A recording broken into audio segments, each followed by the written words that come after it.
No. All right. All right. Hi, everybody. Welcome to another episode of the Mercy Metrics Baseball Podcast here over at Tiger Minor League Report. And over, you can find us on Spotify, Apple Podcasts, wherever you listen to podcasts. And tonight it's just going to be Yooper and Chris after dark. Chris is coming back from West Michigan as the Whitecaps open up the season in a 1-0 win over the Fort Wayne Tin Caps. And right now the Seawolves are up 5-0 in Akron, that's the only time they play Akron in Akron this season. So, but yeah, if you're wondering who's that, who we have in witness protection program on the below, that's Chris. Now Chris comes in the scene a little bit, but Chris is being taken to a secure location by the Secret Service. Yes. Our Tiger Minor League Report has hired a Secret Service to bring Chris after clipping, and yeah, it's been a crazy day around here. So I just got back between opening day and then I had a little class I had to go to. So my day is now, it's still not over yet, but the big day, Tigers lose. We'll talk about that. We'll talk about the series in Houston and the depressing number today. For the inside number today, that was really depressing, involving one National League team. So, but Chris, how was West Michigan? How cold was it? It was very cold. It's not the worst I've been to, but yeah, I mean, it felt like it was 36 degrees or so, and the game was about 2 hours, and that's about all I could take. I have winter coat on, winter hat, and by the seventh inning, I just was shivering, like my whole body was shivering.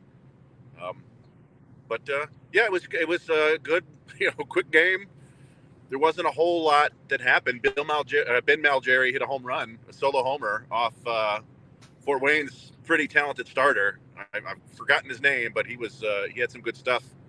And then after that, it was just a whole bunch of pitching and some good defense from Isaac Pacheco. You got Roberto Campos got his first single at high A. But really, yeah, it was just it was cold, and I don't think many people wanted to be on the playing field. Yeah, they remind me of the other, was it Friday in Toledo? It was 46 degrees outside, and the same thing. Like that sitting out there, salute to you, Chris, because that especially when the wind starts coming in because you have the lake right there.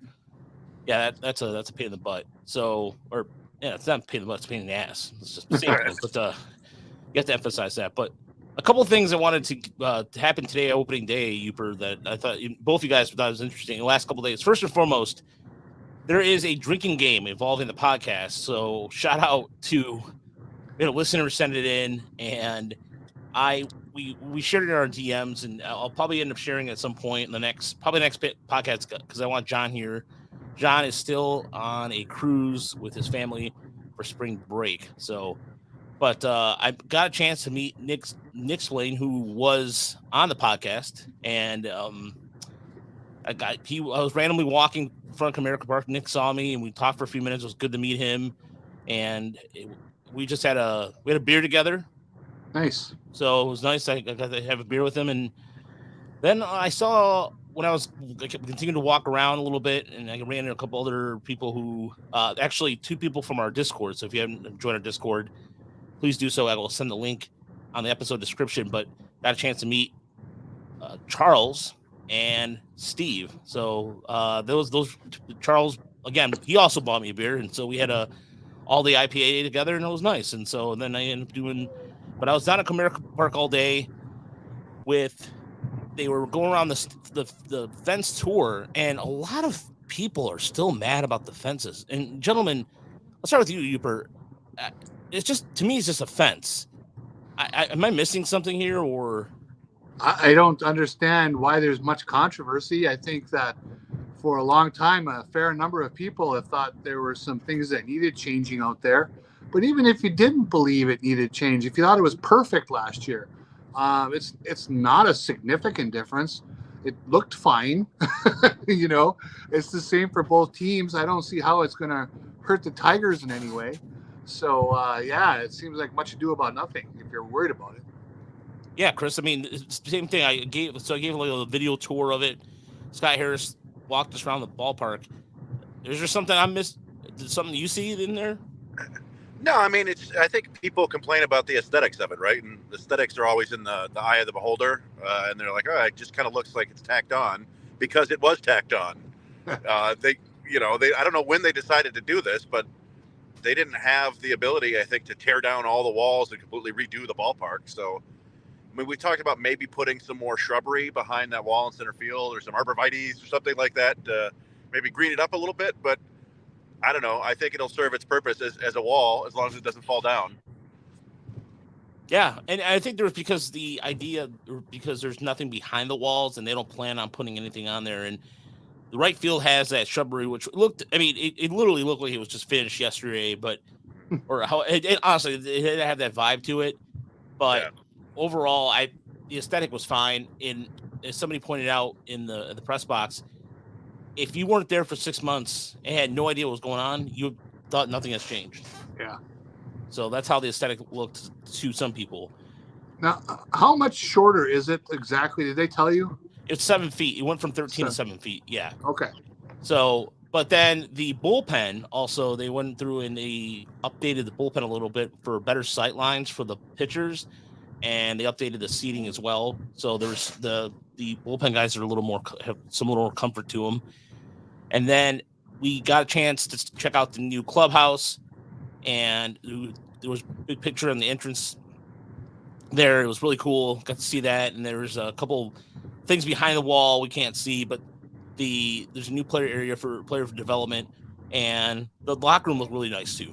That was my first time in the locker room since it's been a while, but nevertheless, some of the changes they made there, and Scott Harris got a chance to talk about that, and people were even saying, well, this could have been done better, and all by the fact that, again, this is going to take time, folks. There's a lot of things that need to be cleaned up here, and Tiger fans I know are losing patience by the day. But as the ball game itself, we'll get to that here in a second. And we do have a couple questions we'll get to. Noah, I saw your questions in the YouTube chat. We'll get to those shortly. But overall, though, I mean, I thought that the presentation today, the whole opening day, Master Soma sellout crowd, good crowd on hand. The weather cooperated, and for a while, the Tigers played a competitive game. And then the bullpen, which is going to be an issue this year, reared his ugly head. Jose Cisneros' velocity's down, and he has not been able to set up his command of his slider at all. Has not generated any swings and misses. Does have a higher spin rate, interesting enough, but he hasn't been able to do anything with it. He kind of blamed the cold weather today afterwards. Yeah, he was talking about he couldn't feel could not get a grip on the pitch itself. It was the same thing with even some of the relievers down in Toledo were complaining about that too. And so, but yeah, the swing and miss stuff was definitely not there. Yeah, I missed. I was driving when that home run happened, but Adam Duvall apparently is the best player in baseball the first week of the season. But yeah, the weather obviously makes it hard to grip the baseball, but I don't think that was an issue in Tampa, and Cisneros ran into some problems there too. So, or was it Houston? I don't remember where he. It was Houston, yeah. Yeah, shouldn't have been an issue there. So, I don't know. I mean, he's looked kind of rough. He looked kind of rough in spring. So yeah, it's going to be a feeling out period, I think, for the first couple months to find out for Hinch to find out who he can actually rely on this year, because I haven't looked, but I've been curious about. It sure feels like relievers have not stranded a lot of runners. I know. I think Lang stranded a few today, right? I actually saw the number today. It's the last number I saw was 9 out of 15 inherited runners have scored. Yeah, that's terrible. Yeah. So that's not fun. Yeah, gotta figure something out there. Yeah, it was Evan Woodbury tweeted out earlier of M Live. Yeah, 15 runners in the first 7 games and 9 have scored. 9. And again, the swing and miss stuff too, even from Spencer Herbal, who talked about today about changing some of his mechanics as he continues to learn, get back in the pitching a little bit. But he suffered a neck stinger where he was trying to avoid a line drive, and it kind of stung his neck, and because the whiplash part of it. And afterwards, they asked him if it had any effect on his pitching. He said no. It was pretty straightforward too. He's like no. But overall, his stuff, he was talking about how he felt good, and for a while, I thought he had decent pitchability, but again, when you don't have swing and miss, it can only go so much. But he had some good, quick, efficient innings early on. Was it one swing and miss today? Yeah, just one. Just one? Wow. Yeah. Well, you know, he was getting a lot of weak contact, which has kind of been his calling card all throughout his pro career, other than, you know, Rafael Devers hitting him hard. But, yeah, you know, it's going to be a process for him to find that swing and miss stuff again. We know it's in there, but he's never going to be like a, you know, an elite strikeout guy, but certainly better than one swing and miss. Who did He's not Spencer Turnbull, not Spencer Strider. But there is one pitcher that did stand out today. I got a chance to talk to him, was Mason Englert, who had 6 swing misses. And one of the things he did say, though, was that he wished he would have been able to establish first pitch strike. And so that was something that he really was trying to get. He said he wanted to get better for his next appearance. And this is the first time, by the way, he was ever at Comerica Park in the building. Keep in mind, he's been down in Lakeland the entire time. But overall, I thought he did a good job in relief. I mean, this is a guy who is a Rule 5 pick, and it definitely showed. I think today, more than his last couple appearances, I think he shows where he's belonging. I mean, granted, a walk and a hit and strikeout, but still, I thought he he only had one hard hit ball, but they had 6 swings and misses against a pretty decent Red Sox lineup. He looks, you know, he's for a Rule 5 kid who's never been above AA, right? He looks the part, you know, and it looks like it's a pick that has a very good chance of sticking.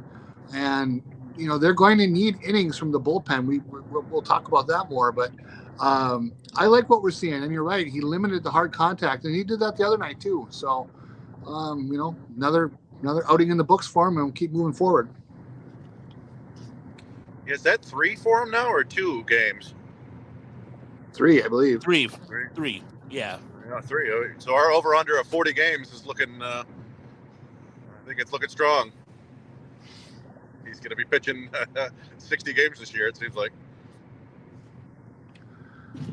Yeah, I think he's going to make, especially if the way the bullpen's been going right now. The bullpen has been a major issue for the Tigers. It was something that we talked about before the season began as well, because the lack of this is a unproven bullpen. I mean, you have in Trey Wingender and you have Chase Shriven, Shriven's improved himself to a certain extent, but then the rest of it, you have Jason Foley, who I saw something on MLB Network, somebody posted it, that he has not given a home run up on the sinker. He has one of the longest streaks in the league on that pitch, but still, the Tigers last year, K per 9 in the bullpen, I think it was around 6, was one of the lowest in the leagues and lowest in the league, and you can't survive on that. And it's going to eventually, Tigers have to think about something, because down, I mean, you can looking down in Toledo, you looking down in Erie, and you can go, oh wow, you know, you can talk about some of the names that might come up.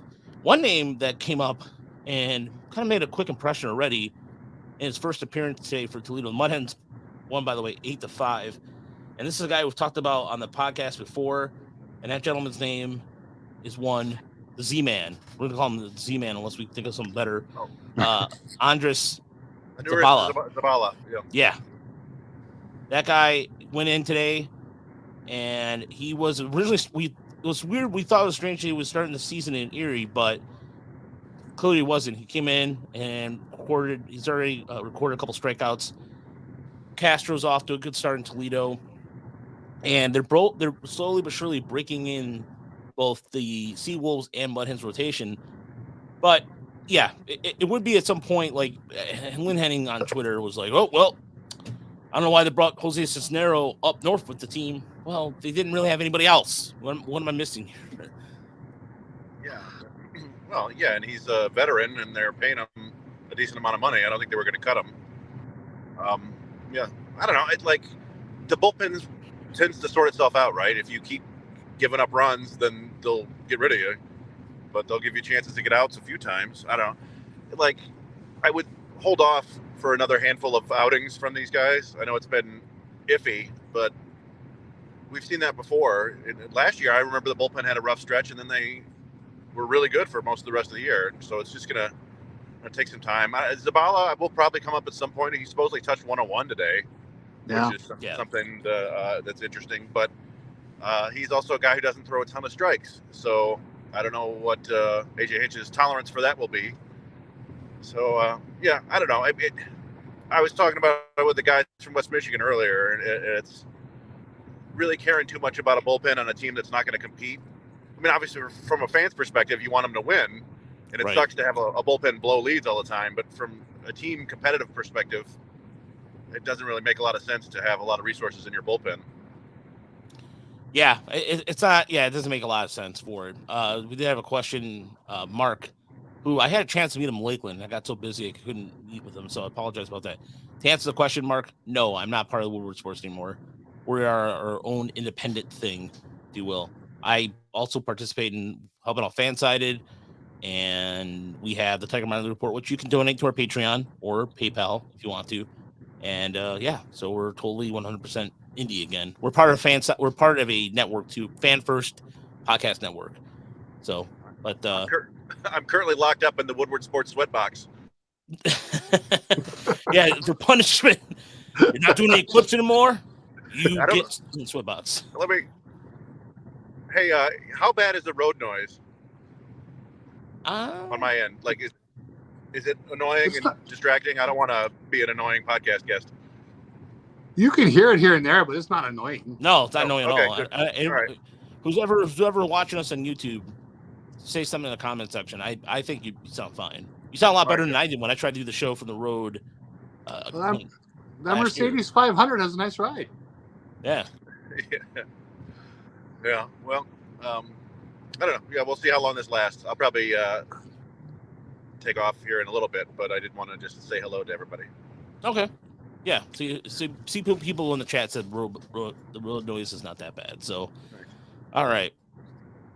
Now, well, it's interesting to me, just to go back to the bullpen quick. I think Chris hit the nail on the head, but it is a frustrating thing for almost everybody. Even if you realize the idea of investing in the bullpen probably doesn't make a ton of sense right now, it's still hard to watch. We still want the flow of baseball, of your team getting the lead and a guy coming in and shutting the door.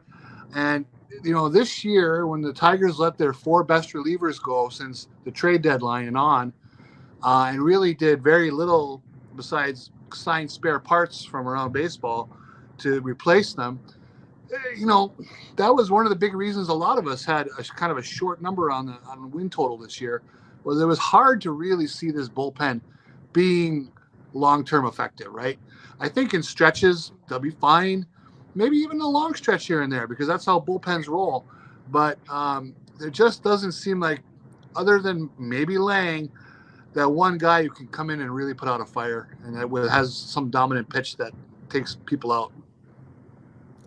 Yeah, and Cisneros, and the thing with Cisneros' slider too is that if you can sit on that fastball, because if you can't get that slider and snap it off and make it a pitch that you don't have to making them guess, then you're screwed. And he has a changeup too, but a changeup you can't really spot that either.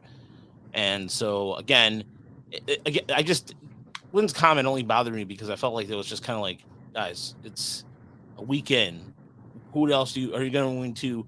I guarantee you now everybody's checking out Toledo, or everybody's checking out everything that's going on right now. So, I mean, if he continues to do this, don't put him in high leverage situations. And he does it if he does it in non high leverage situations, then evaluate it then. But I think the Tigers are going to address it. I'm not saying put your head in the sand and not think about it, but it's the flavor of the day is either get rid of Johnson Scope, or now it's Jose Cisneros on the chopping block list. So both of those guys are a lot of anger. So Lynn said he's getting DFA'd tomorrow. Who said that? Lynn Henning. Oh, well, Scope, I think he's only got like 10 plate appearances so far this year. They really are barely using him. So yeah, it is a little bit iffy there, but and I don't know. Go ahead, Chris. I'm sorry. Oh, nothing. I just wanted to mention Jake Rogers, because obviously he had another big home run today, and he just looks so damn comfortable at the plate. I don't know what it is, man. He just, he looked the same way in spring. I got rid of that leg kick from a few years back, and he just looks like a hitter now. which is kind of shocking to me. Yeah, and the biggest thing too that I took away from today was the defensive switcheroos, if you will. Because Scope only had one. I mean, he had a bat. He walked. I think he grounded out. I forgot where. He popped out to right.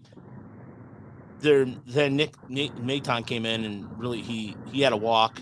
But yeah, Jake Rogers, man, he just I think what it is honestly is that he's just even catching wise. I thought he did a pretty good job catching too. I think the biggest thing, Alex thinks it's his mustache. Probably his mustache. But Rogers, again, was hitting pretty well until Tommy John surgery. I think he was coming into his own a little bit. And I think he's just getting back to those swing mechanic changes that he made that allowed him more consistent at bats. And that allowed the flexibility today to put Eric Haas out there, who he had a single today and he went 1 for 3. But it gives the Tigers a lot more flexibility, especially for like they're trying to generate anything on offense right now. I mean, Javi Baez is hitting under 100. You have Maton off to a bad start, but then you see things like Ryan Kreidler's defense, and he made a really good defensive play out there today at second, and it shows why. Hinch said this after the game. He loves Ryan Kreidler and what he can provide, but the sticks. I mean, in terms of sticks today, Cabrera had an RBI single, which was nice to see, and Torkelson had a nice single, but it's going to be either fast or feast or famine or feast, or however you say the terminology. I can't even think of it right now. Fist of Fury. Yes, Fist of Fury. Yes, it's going to be Fist of Fury or a limp noodle. That's what the Tigers' offense is going to be this year. So, but we're going to go now inside the numbers, and there's a couple of numbers across the board today that stood out to me. But I'll go ahead. Chris, do you have an inside number you want to throw out there? You know what? No? I did. I haven't checked today, but I was fooling around with at Baseball Savant looking at some hard hit numbers, and I saw that Vladimir Guerrero Jr. had put 22 balls in play, and 16 of them were 95 miles an hour or harder, which seemed ridiculous to me. But yeah, he's off to a great start. So that was the only number I had. Like I said, I haven't checked to see what happened today, if they even played. But yeah, that's what I got. Yeah, there's been there's cancellations across the board. The Mets and Dolphins. Wow, Mets and Marlins, Reds and Phillies, Yankees in Baltimore, and Houston and Minnesota have all been postponed. And there's a good run of weather though, too. I mean, they haven't had any cancellations I think till today. So, but Yooper, what is your inside number? Okay, my inside number is 1884 and 6x4. So I'm going back to the Tampa Bay Rays. A couple weeks ago, I picked them to win the World Series, win their division, the whole thing.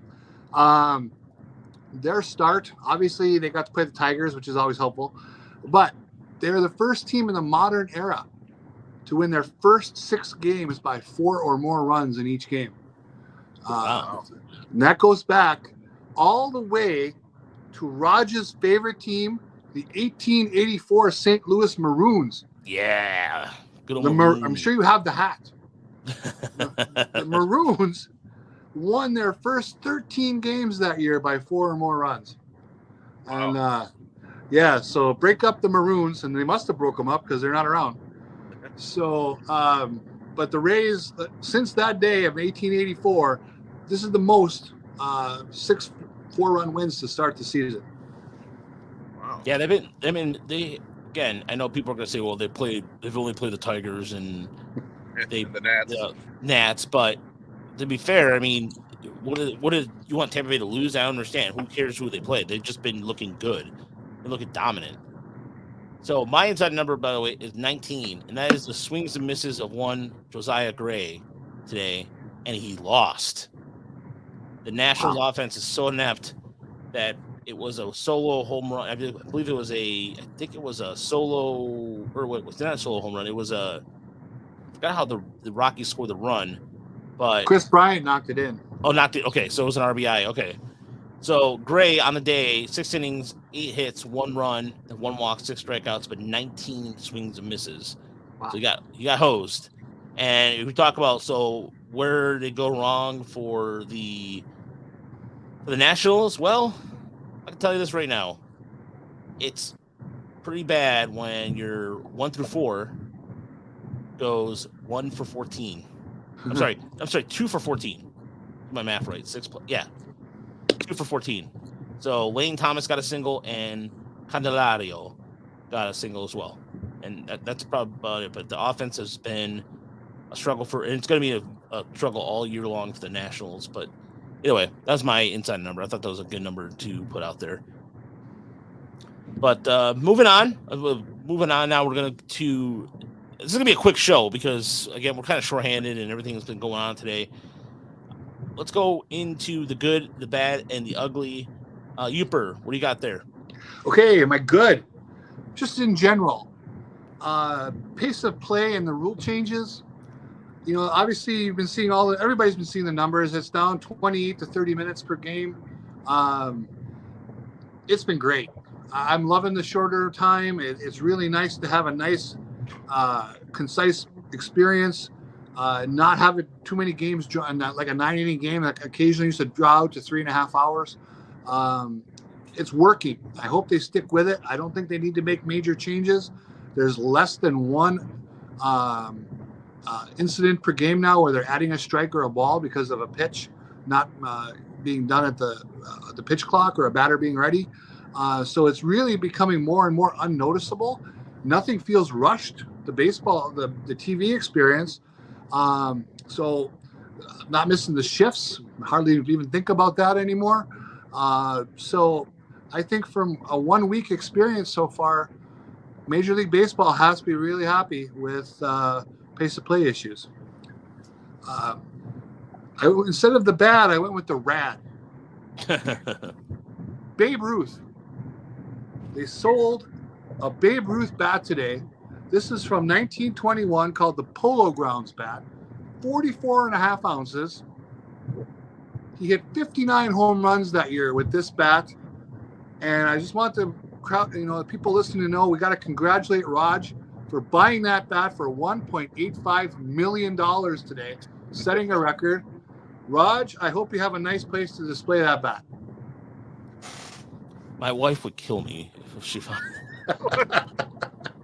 It's an investment. She would say, I would say, well, honey, it's not a hat, it's a bat. And you're like, she would just, yeah. Well, somebody paid $1.85 million for a bat. And it's wow. From Babe Ruth, and it'd be pretty cool if you had the coin. All right, the good, the rad. We're going way off to the sublime today. Not the ugly. Jack Caglione. Because let's face it, the Tigers are going to probably have a chance at the first overall pick next year, okay? Depending how the lottery goes. Jack Caglione, University of Florida.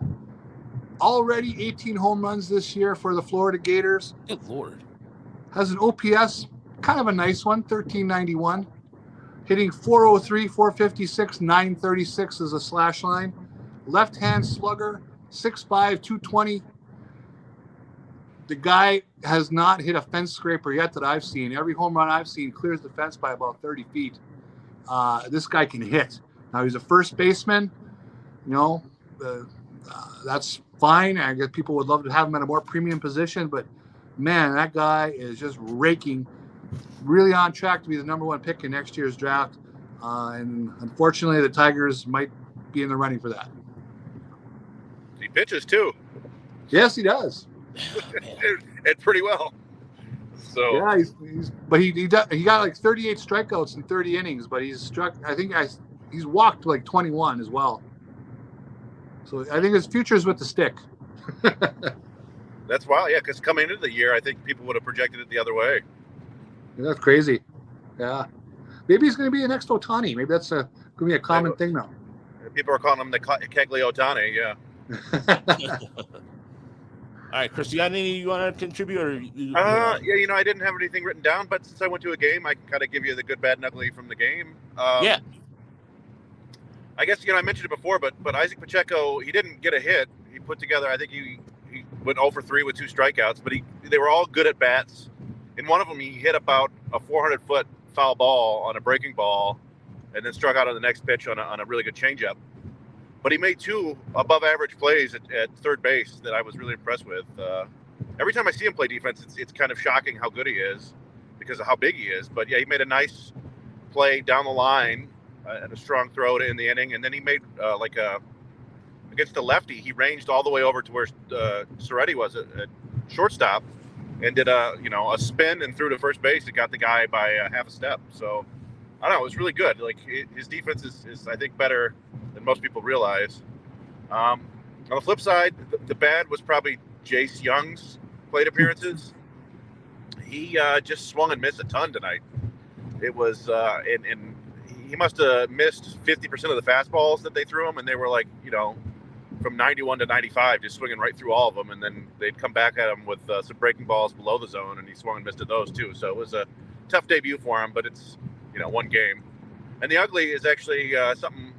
If you watched the videos the other day, and Raj, I don't know if you retweeted it from the Motor City Metrics account, but when we were out there for the Whitecaps, media day, someone asked them about the biggest changes since Scott Harris has taken over, and they couldn't wait to tell us about how much better the food is now. Yeah. And it's not like, hey, we went from like a 3-star restaurant to a 5-star restaurant. It sounds like they basically went from like cans of tuna to actual. I think Jace Young said we actually can get protein now, which was like, what were you getting before? So I don't even want to know. Well, you know what? They're getting Soylent Green for anybody that gets that reference. Yeah, exactly. Well, I would think there'd be protein in that, but yeah, that was just kind of unfortunate. And I think you might be writing a story about that. You said, or I don't know. It was... I did mention that today in my article. I did an article on the opening day with the preview for Erie and West Michigan. Tomorrow I'm doing one on Lakeland because Lakeland does not open the season until tomorrow against Tampa. Yeah. So, but yeah, that's all I had. It was kind of an uneventful game. The pitching was effective, but nobody really stood out until Madison came out in the ninth and was throwing like 92, 93. Everybody was just throwing really, their velocity was down, I think, because the temperature. Yeah, I can't wait till it's not cold anymore. It is just, it's kind of ridiculous how bad it is out there. But yeah, this is time of year. It's supposed to get to 80 here in Des Moines next week, so hopefully some warm air is moving your way too. Hopefully. I'm kind of over it. So it's kind of sucks. But anywho, so my good is Tyler Alexander. Now you're gonna say, Rogelio, Roger, are you crazy? What are you talking about? Well, here's why. He's in the top 25 for vertical movement on his fastball, 2.4. So his numbers are kind of, you look at his numbers closely, you look at the ERA, it's 6.75. It's not good. But his xERA is 3.96. So he had a K rate of 38. He's striking out guys at 38%. Of course, it doesn't matter when they're kind of barreling it up a little bit. But the exit velocity on his people going out off his pitches are 88.3. But the reason why I wanted to mention that is because it's not off, especially with the Tigers. There's been some like little things I've noticed in some of the stats. They're just like they've been doing things you don't see the results right away. But when I was looking a little deeper at his StatCast data, his fastball that's up. So that, and then between that and his cutter, his cutter is his bread and butter. But for his four-seamer, I mean, this is a guy that has been living by the cutter and through the four-seam kind of more or less to kind of get it over. It's still, I mean, the four-seamer is only generating a 12% whiff rate, but that helps set up his cutter better too. So just something that I noticed as well. And the other good, which leads into my bad and this is involving this team, is if you're Shohei Ohtani, you're living pretty good right now because according to the LA Times, one major league official who spoke to the Times and they kept themselves anonymous is that the bidding would start at $500 million and reach $600 million for Ohtani. One agent predicted that Ohtani would sign a 12-year, $600 million deal. And then Sport Track, which I don't like that website because they sometimes are inaccurate, but they were all right about the contracts, recently revealed contract evaluations for Ohtani. 8 years, $230 million as a pitcher, and 10 years, $333 million as a hitter. Combine that's $563 million. So In 20 years. Yeah. So yeah, I don't think he's going to stay. He's not going to stay with the Angels. 18 years. And speaking of which, they had what's his face? This is kind of like, this is not really the bad part of it, but the reporter involved did an interview with Pat Monahan of the band called the band Train. Train's Train's a terrible band, but that's not the reason why. An angel, or well, it drops Calling all you angels. No, that's yeah, it's the same band, isn't it? Yeah, to drop. Anyways, I don't like that band. Sorry. But the reason why my bad involves necessarily not that is Sam Bloom. So Sam Bloom is a writer who covers the Angels for The Athletic, and he was informed by the AM 830, the Angels team-owned radio network, that he was no longer welcome back on the Beat Reporter Roundtable program because he brings, quote, negativity to a beat-up show. So the team president, John Carpano, was told him this, and it's worth noting how the Angels can attempt to filter the team-owned media. And Sam said that in his tweet. So I think it's bad. The Angels have gotten all the bad press lately. Like, Iron Moreno continues to just look like something out of a Justice League supervillain or something. It's just, well, you don't want to bring your radio crew on the road. Yeah, and now you got to try to muzzle your people from pointing out the obvious. To a lot of fans, you can't even point out that there's some problems with the system. It's very defensive and just a bad look all around. Yeah, I just, again, this is a team that's, for the Angels, for all the talent they have, cannot continue to. They're just going to spin the wheels. Just continue to spin the wheels the entire time. And yeah, I thought that was kind of an interesting bad in the sense that they're going to lose Ohtani. They're not going to be able to swing that $600 million deal. And my ugly this week, I don't really have, like, in terms of like an ugly, I don't really have a kind of an ugly. I mean, the only thing I would say is just a real bad would be the NCAA tournament, the championship game, because it was ugly. I mean, actually, it is kind of ugly. Connecticut had no problem with San Jose State. San Diego. Wow. San Diego State, the Aztecs. I knew that. Steve Fisher was there. And that was a pretty simple game. They beat Connecticut, had no problem with them. And Connecticut had a whole dominated entire tournament. And they had no teams that really gave them a lot of issues at all, except for, I think, even Miami, where they beat down by 10, was the closest game to them. So the only reason why I thought it was ugly is because, in a sense that this, like, the whole debate about comes from, does this really truly declare a champion and all that? But to me, not having the Blue Buds there was fun. Not having your Kansas, having your Duke was there. And so just the ugly side of it is just the stupid debates that go back and forth about that. And I know this is the second week in a row I've mentioned the tournament, but it's everywhere, and it's been something that's trending. So I thought it was interesting and worth mentioning. So,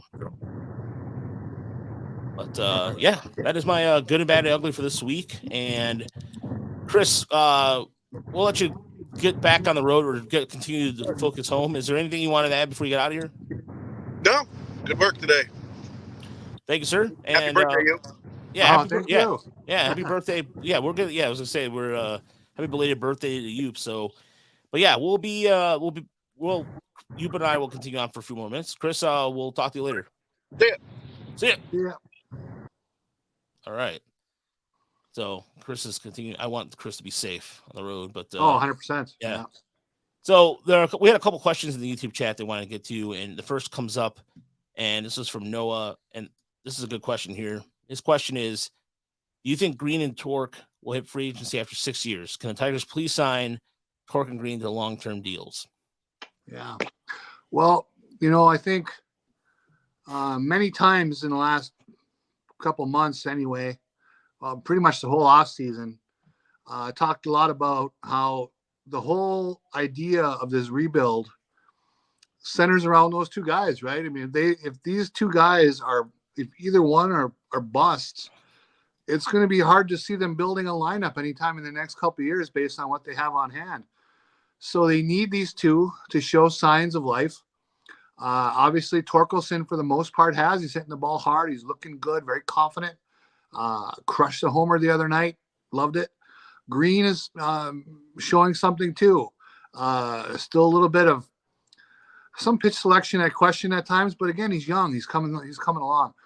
They're starting to show that they can be fixtures moving forward.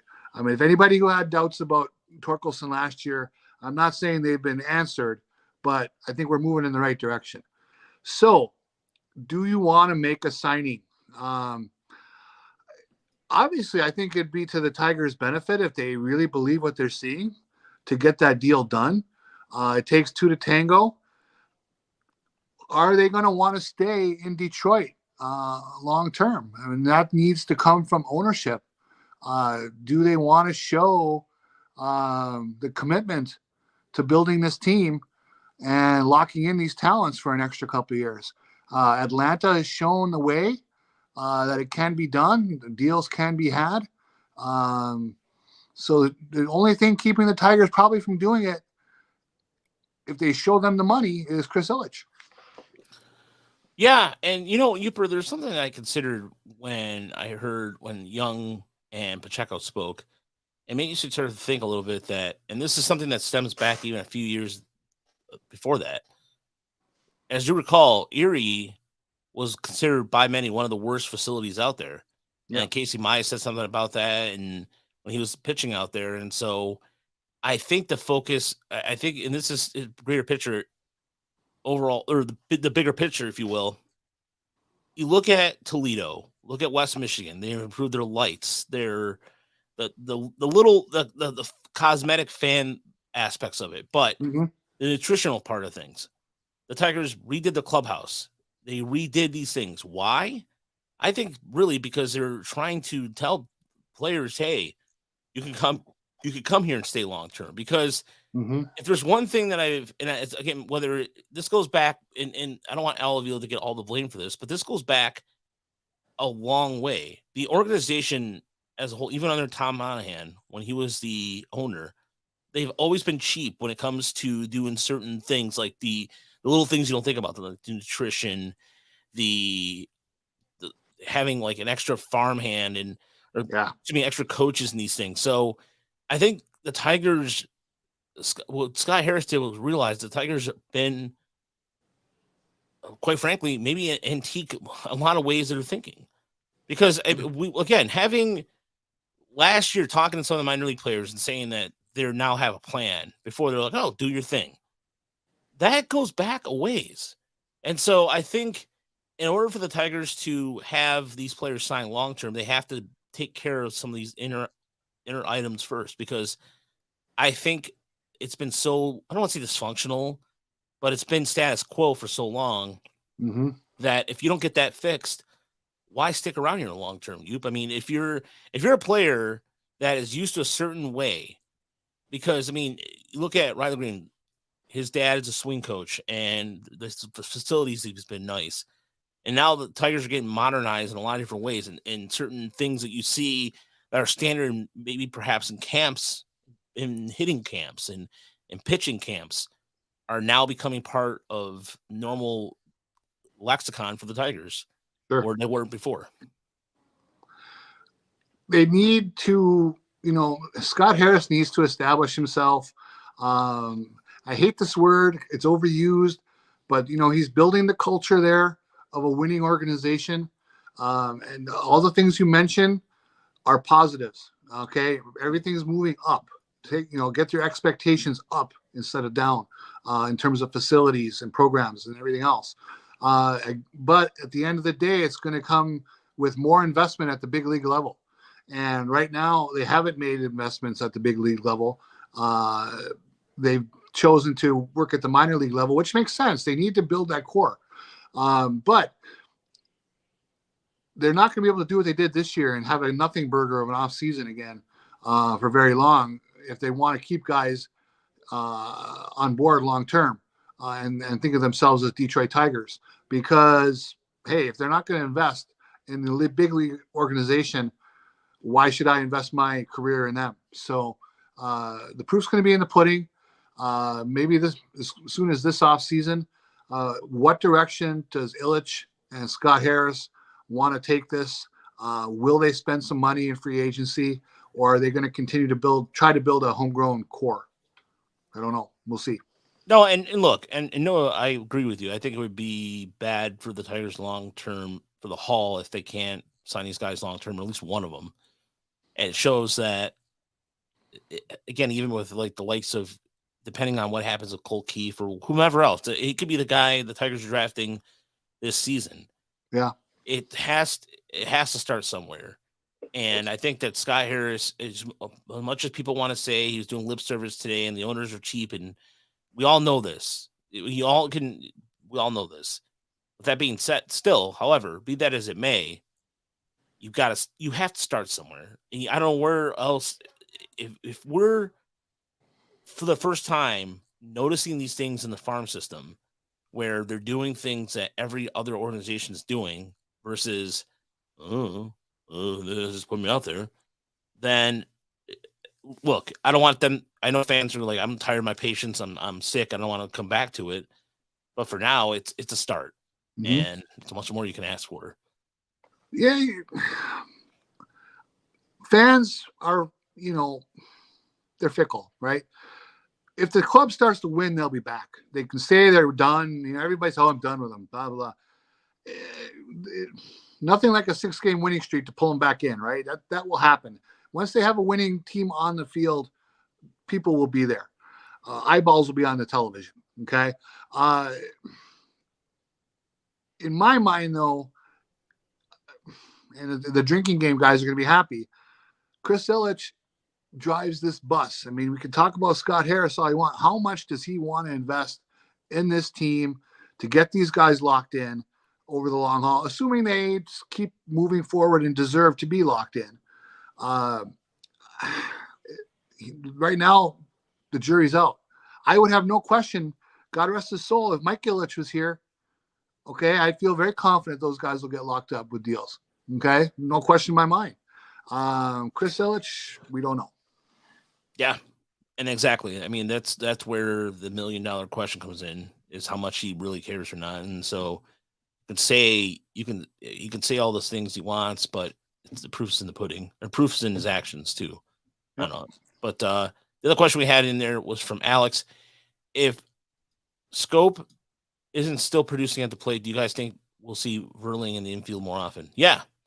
It's all evident. That was evident today. And Verling had a really good series in Houston. I love that play he made to, I think it was Cisneros pitching, actually, where he made that diving catch and right. He has looked good, hitting the ball, driving the ball with good power. He had a stolen base. He has shown everything. And immediately the Phillies are like, damn it. We can use them right now because they've been getting injured. They have injuries. They called up Cody Clemens yesterday. Yeah. That's how banged up the Phillies are. And the Phillies, I mean, they're just, I don't know what's going on over there. But anyway. Yeah, you know, with Scope the other night, we played third base for the first time in many years, right? Yeah. His arm, for whatever reason, his arm didn't look up to the task. Now, on the first play, the ball hit third base, and he barely gloved it because it took a weird hop. And I don't know if he got a good grip, so I'll give him a complete pass on that first throw. But then he had a couple more throws. The one down to second base that could have been a double play. Another one over to first that he skipped over. I thought he's had a good arm over the years, but he looked pretty shaky at third. So I don't know how that will go going forward. But the big thing with Veerling is this. What's going to be more likely to produce in the future when this club is ready to win? Veerling or Scope, right? It's going to be Veerling, almost for sure. I mean, you can just see Scope's game is so hit and miss that there's nothing to rely on there. So you got to hope they can develop Veerling into a player. So I would, always lean to playing that guy. And I'm not always a play the young guys only person, but in this case, it just, with Scope being so meh, it's hard to justify. having the other guy sit. Yeah, at some point the Tigers are going to. I think there's going to be a couple. I think by the end of, I would say probably the next 2 weeks, we might start seeing those different pieces to come. But as far as who they bring up and all that, that's a different story for a different day. But I have to think that Justin Henry Malloy, who's off to a really good start down in Toledo, will get some consideration. He's walked like 9 times already, right? Yeah, he's walked. Yeah, he's showing really good patience at the plate. I like the singles have been just like he's hitting the ball pretty well. And same thing with like Parker Meadows, where I think Andre Lipsius has pressed a little bit here and there, but he's starting to get back in the swing of things a little bit too. But the Tigers have to really look themselves in the mirror and say, okay, what are we? And we'll know shortly. Are we a team that's going to be terrible and lose 100+ games? Or are we going to be just good enough to win 70 to 75 games and still lose 90 games? I don't like it's, I don't think they're Nationals bad level. If again, it all boils down to Torkelson and Green, right? If they become league average or better players in year 2 here, then that will keep the Tigers above water to a certain extent. If they struggle, then they could easily be a 58-win team. But if those 2 guys can play, then you can see them, staying competitive. Yeah, and even today, Kerry Carpenter, I think he had a double. I think. Yeah, he did. Yeah, so I like that guy. Yeah, and Carpenter's going out there, and he's had a couple extra base hits already. So if the Tigers can continue to get some the offense kind of going along those ways and get one more back going, then and offensively today, they looked fine, but then like just it showed some patience at the plate. Baez got a walk, but it was the bullpen in this case. Talk about Zabala, by the way. Zabala's down in Toledo. He was just somebody asked in the YouTube chat what happened to him. He's had a couple appearances so far back to back for the Mud Hens, and he hit 101. Chris said that earlier, so he witnessed him hitting 101. But as far as Tyler Nevin, look, here's another thing too that came up today in the press box about. I was talking to somebody about Tyler Nevin, and everybody's talking about bringing him up, and he is on a rehab assignment, so the Tigers have to think about where to put him. But he's against AAA pitching, folks. And I mean, when you're going, you get excited. Like I saw him in Toledo, he did what he was supposed to do, which is crush the ball. He crushed the ball, but he might be the new Trace Thompson. Yeah, but it's against 4A pitching. Yes. I couldn't, you know what, Yooper, I could not handle another summer going, well, what if, man, no. But as far as when he's going to get the call up, I think it's going to have to happen soon. If he continues to rake like he is, great, because they play Louisville next week, and the Reds have they don't have really a lot of blue chip prospects for the Pats. I don't think I have to double check, but listen, there's no question that there should be major league opportunities for a lot of guys who want to make careers as bullpen pieces or as, corner platoon guys. There should be plenty of at-bats in Detroit for those guys this year. There's no reason for that not to happen. It's just depending on how patient the Tigers want to be. So, but on that note, thank you so much for listening to Motor City Metrics podcast here over on our channel at Motor City Metrics Baseball or at Tiger Minor League Report, as we continue to do split channels until everybody gets used to us having it over at Motor City Metrics. And so go to our patreon.com/Tigers Minor League Report to support the podcast. If you want to support the podcast as well, we have a PayPal link too, and we really appreciate that. We have a super chat feature on the Tiger Minor League Report. We're going to be busting out on Sunday. So, but we appreciate everybody tuning in tonight on YouTube and tuning in for Chris, and thanks everybody for being patient tonight. Like I said, it's been opening day. Opening day is fun. It really is. I mean, as a fan, it is, because in most cases today, I've seen fans there when I was leaving or when I got there at 7:30 already cracking open like 3 or 4 beers. And nice. Yeah, it was interesting to see how people break up the day. They take a nap in their car, however they divide and conquer Yooper, if you will, for lack of better words. But yeah, it was. Oh, I forgot to mention this because I wanted to give a shout out to the Turning the Corner podcast, or not Turning the Corner. Did I say that right? I think so. The corner. So it's the podcast from Cody Saberhagen and Kern, who's in town from Texas, came up and they were giving away beer koozies. It's brilliant marketing, and they gave it away to any listener they were running into. And I think we're on to something with that. I mean, we do give away shirts on the minor league side with the Tiger Minor Report, but we are going to start once we can get some extra funds, give away some Motor City Metrics t-shirts. But anyways, I want to give a shout out to those guys. It was good to see them out there out about, especially with Kieran, who's used to Texas weather, and he was out there. But shout out to him and the koozie, which I thought I had on me, but it's in my jacket and it's in the other room. So, but I'll put a picture on it on Twitter. So follow us on YouTube, Motor City Metrics Baseball, and continue to subscribe if you haven't. Like and subscribe to our channel. And we'll talk to you on Sunday. John, we'll have the full crew available. No segments for the show. Actually, a little more production in the show. We'll have some more production, I promise. But this is a tail end of a 13-hour day, and I am going to bed. So on that note, thanks, everybody. Have a good night. Good night.